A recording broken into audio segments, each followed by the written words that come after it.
আমাদের এই আরিফ মুফতিকে নিয়ে। তো এ নাকি বেলথানায় যে আমাদের অনুষ্ঠান হয়, তো এর নাকি 2000 টাকা চাঁদা দিয়ে নাকি বাড়িতে গেস্ট কার্ড নিয়ে গেছে, এখানে নাকি কেউ গেস্ট কার্ড দেয়।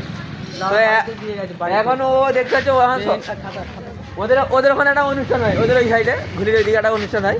তো খাতা পেন নিয়ে ঘুরতেছে, সবার কাছে চাঁদা পয়সা সবার কাছে কালেকশন করতে, কিন্তু কেউ দেয়নি ওকে। ওকে কেউ দেয় না। এখন 2000 টাকা উঠেছে, আমার হাতে টাকা আছে, 2000 টাকার মধ্যে চাঁদা উঠেছে। এই নায়রুল আমাদের আগে টাকাটা গোনা দিয়েছে, 1200 টাকা অ্যাডভান্স করেছে, আমাদের গাড়ি 800 টাকা আছে। এখন অব্দি 1200 টাকা আমাদের কালেকশন হয়েছে ঈদের।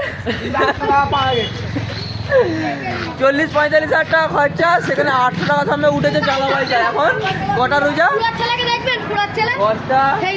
এখন হচ্ছে কটা, 11টা রোজা। 11টা রোজায় মাত্র 800 টাকা চাঁদা উঠেছে এদের কমেডি দেখে। মাত্র 800 টাকা, মাত্র 1200 টাকা অ্যাডভান্স করি, 1200 টাকা বক্সের অ্যাডভান্স করেছি। আগের বছরে পয়সা বাকি আছে, আগের বছরে বক্সের বাকি আছে, সেইটাই ওর করে দিয়েছে। দিয়ে আমরা